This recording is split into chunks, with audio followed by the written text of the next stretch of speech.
Dimulai ya. Halo semuanya, apa kabar? Kembali lagi bersama saya si Faulia di podcast saya gitu. Hari ini kita akan membahas hal-hal topik yang menarik, seru, dan juga tidak kalah bermanfaat ya.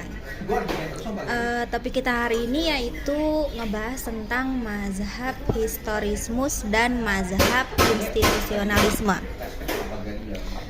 Di sini saya tidak sendiri nih, ditemani dengan dua teman saya yaitu Kak Salma dan Kak Torik.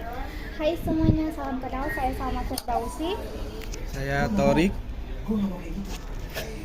Wah seru banget ya. Langsung aja kita mulai dari mazhab historismus dulu. Kak Torik, apa sih mazhab historismus itu?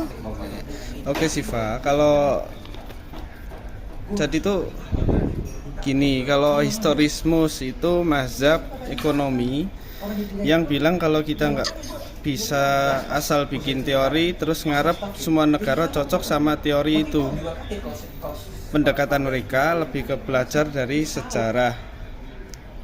Contohnya gini, kayak kalau kamu mau bikin kebijakan buat ekonomi Indonesia, ya harus lihat dulu sejarah ekonomi kita tuh kayak gimana. Jangan asal tiru negara lain. Jadi masuk akal ya. Maksudnya misal kita bikin kebijakan tanpa melihat konteks lokal, yang nggak bakal nyambung dong, ya kan? Nah ya betul, dan ada banyak tokoh yang bikin konsep ini tuh keren banget.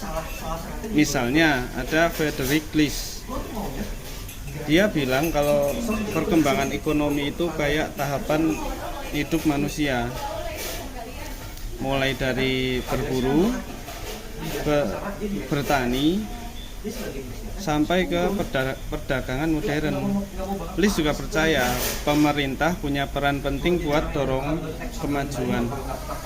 Iya, terus ada juga Bruno Hildebrand. Dia itu spesialis dalam melihat Maaf, saya buka Mas Torik dan kawan-kawan.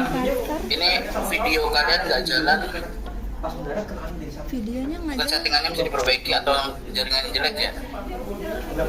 Videonya nggak jalan. jelas kata temennya Pak. Dari teman-teman yang ada di sini jelas Pak. Lu coba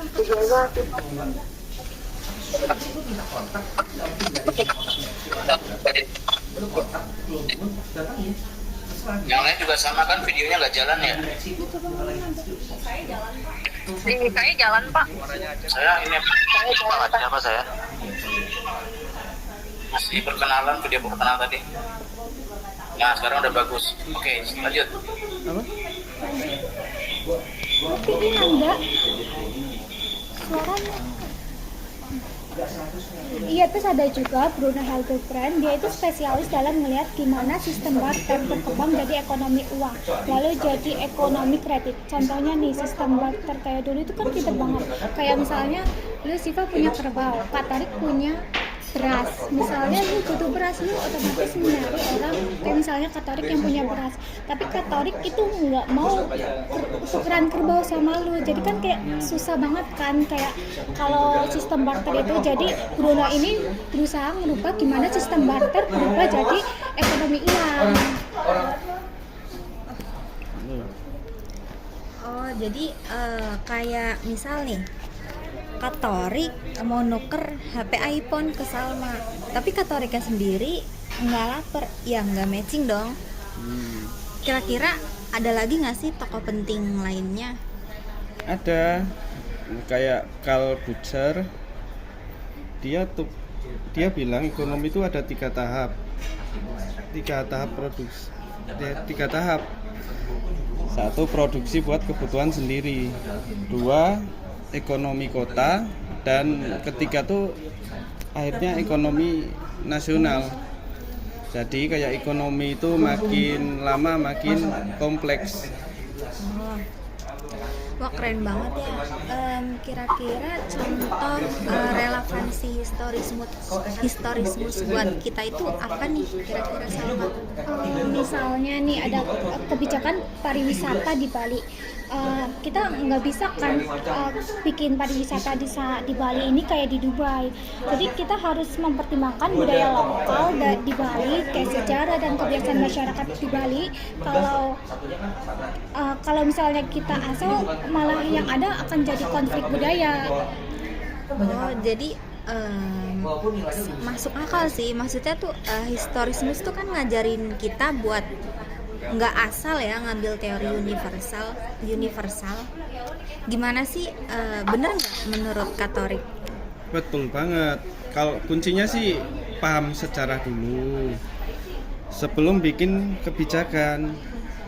Sejarah itu kayak fondasi sih, Pak. Oh gitu ya, sejarah kayak fondasi. Sekarang kita lanjut aja ya ke mazhab institusionalisme. Salma, coba dong tolong jelasin ke para pendengar yang ada di rumah, apa sih mazhab institusionalisme ini? Jadi gini, institusionalisme itu bilang kalau perilaku ekonomi kita itu nggak cuma dipengaruhi angka-angka atau teori saja, tapi juga ada aturan main di masyarakat.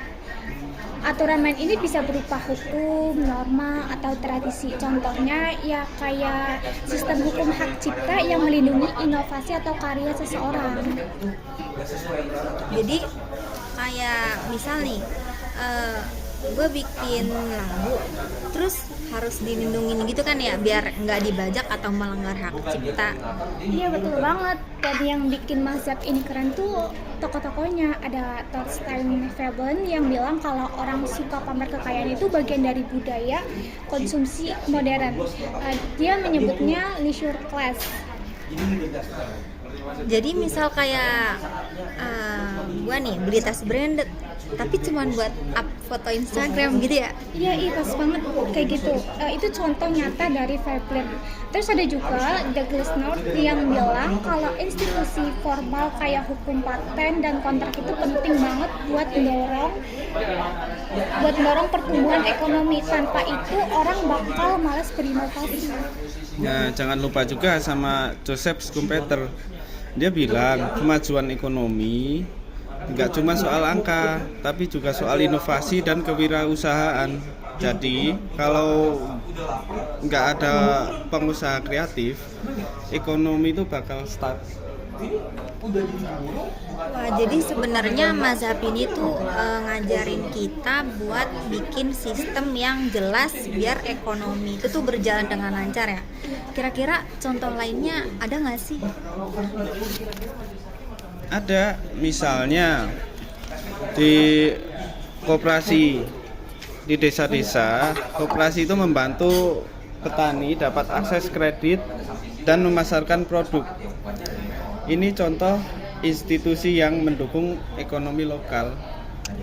Kalau gitu, aku mau nanya nih, perbedaan utama mazhab historismus dan mazhab institusionalisme itu apa sih, Kak? Nah, gampangnya tuh gini, historismus itu fokus ke sejarah, sementara institusionalisme fokus ke aturan main. Tapi dua-duanya tuh setuju kalau teori ekonomi nggak bisa asal diterapkan di semua tempat. Dan mereka itu juga sama-sama bilang kalau konteks ini itu penting, jadi nggak bisa melihat ekonomi cuma dari angka aja. Oh gitu ya, jadi kayak gabungan keduanya tuh bikin kita lebih ngerti ekonomi tuh jadi bukan soal manusia, bukan soal budaya dan sejarah aja, tapi juga bukan soal hitung-hitungan. Nah, setuju banget. Wah nggak kerasa nih ya, kita udah ngobrol panjang banget. Nah, aku jadi makin paham kalau misalnya ekonomi itu ternyata deket banget ya sama kehidupan kita sehari-hari. Benar. Semoga obrolan kita ini bikin audien juga sadar kalau sejarah dan institusi itu kunci buat ekonomi yang sehat. Dan jangan lupa kita juga harus selalu adaptif sama konteks lokal biar kebijakan ekonomi gak salah arah. Setuju banget nih. Terima kasih banyak ya Kak Salma dan Kak Torik udah sharing-sharing tentang apa aja itu maksud dari mazhab historismus dan mazhab institusionalisme. Buat kalian yang mendengar di rumah, jangan lupa share podcast ini ke teman-teman kalian ya. Sampai jumpa di episode berikutnya. Bye bye. Sekian Pak.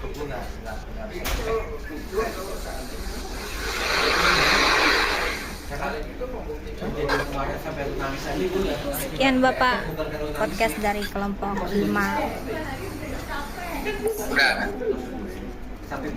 Sudah Pak? Halo. Iya Pak. Oh nggak kerasa? Ini kalian cuma bertiga, satu lagi mana? Yang satu kelas terbang Pak, tapi ternyata kalau saya lihat di absen nggak ada kelas terbang Pak. Nggak ada ya Iya namanya ya? nggak ada. Ya udahlah, seadanya aja. Baik, terima kasih teman-teman kelompok 5 yang sudah membahas tentang institusionalisme serta mazhab historismus. Dan apa namanya, untuk kali ini ya kalau mau sedikit mereview kelompok sama saja seperti yang lain, yaitu masih semuanya masih textbook